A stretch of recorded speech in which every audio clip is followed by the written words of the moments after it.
Bos budget cuma 30 lebih, bulanan dalam 700 saja. Nak satu kereta SUV, nampak sporty, nak tahan lasak, nak boleh buat full-un. Okey, ini hari misteri mau recommend ini. Tahun 2015 Mazda CX-5 2.0 auto yang GLS full spec. Okey, kereta ni tiada kemalangan, tak ada banjir. Engine, gearbox, suspension semua tip-top condition. Tayar bunga 70% tebal, cat semua cantik lagi.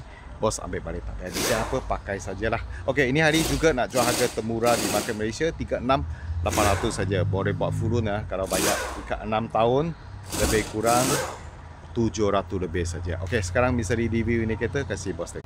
Selamat petang bos.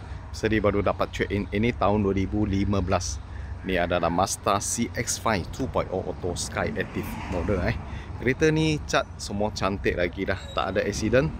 Tak pernah accident tak pernah banjir lah. Engine, gearbox, suspension semua tip top condition.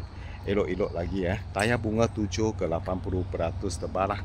Bos boleh tengok dia punya tulang semua tegak-tegak lawa-lawa. Cat semua lawa-lawa lah. Lampu boleh tengok kiri kanan semua tak ada pecah, tak ada crack, tak ada kuning-kuning dia. Memang cun-cun cantik elok Bos ambil balik tak payah bikin apa, pakai sajalah. Okey, kita tengok dia satu round punya cat.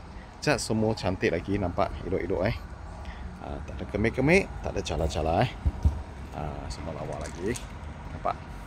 Okey, ni tahun 2015 Mazda CX-5 2.0 Sky Active GLS yang full spec lah. Kereta bos ambil balik tak payah fikir apa, pakai saja Okey, harga ini hari cuma nak jual harga termurah di Malaysia 36,800 saja boleh kata banyak murah lah. Bulanan 700 lebih, bayar 6 ke 7 tahun saja.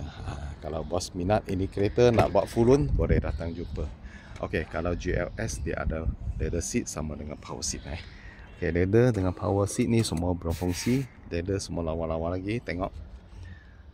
Sebelah sana pun sama, semua elok cantik lagi. Dashboard pun lawa, tak ada crack, tak ada pecah-pecah.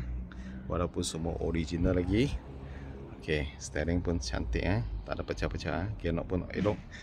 Ni handle selalu dia punya kulit boleh tangga atau kopek punya. Tapi tak ada masalah, itu semua elok lagi. Okey, tepi pintu pun semua cantik lah. Ni marking-marking semua ada nampak.